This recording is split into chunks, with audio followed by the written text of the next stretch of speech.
પાટણ જિલ્લાના રાધનપુરમાં ગેરકાયદેસર ખનનનો ચોંકાવનારો કિસ્સો સામે આવ્યો છે। ખનન માફિયાઓએ ખેડૂતના જાણ બહાર જ રાતોરાત ખેતીની જમીનમાંથી હજારો ટન માટી ખોદી કાઢી ખેતરોને તળાવમાં ફેરવી દીધું હોવાનો ગંભીર આક્ષેપો ઉઠ્યા છે। સમગ્ર મામલે રજૂઆત બાદ ખાણ ખનીજ વિભાગે તપાસ શરૂ કરી છે। રાધનપુર વિસ્તારમાં આવેલી ખેતીની જમીનમાં રાત્રિના સમયે જેસીબી, હિટાચી અને ડમ્પરો દ્વારા મોટા પાયે ખોદકામ કરવામાં આવ્યું હોવાનો આક્ષેપ કરવામાં આવ્યો છે। ખેતરોમાંથી હજારો ટન માટી કાઢી અન્ય સ્થળે પુરાણ માટે લઈ જવાની આવી હોવાનું સામે આવ્યું છે। ખેડૂત અને સ્થાનિકોના જણાવ્યા મુજબ ખોદકામ બાદ ફળદ્રુપ ખેતીની જમીન વિશાળ ખાડામાં ફેરવાઈ ગઈ છે। સમગ્ર મામલે તંત્ર સમક્ષ રજૂઆત થતાં ખાણ ખનીજ વિભાગના અધિકારીઓ સ્થળ પર પહોંચી તપાસ હાથ ધરી છે।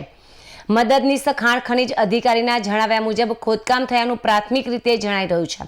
હવે સ્થળની માપણી, જમીનની માલિકી અને જવાબદારોની ઓળખ બાદ કાયદેસરની કાર્યવાહી કરવામાં આવશે।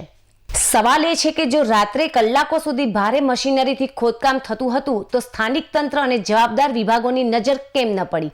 હવે તપાસ બાદ ખનન માફિયાઓ સામે કડક કાર્યવાહી થાય છે કે નહીં તેના પર સૌની નજર છે।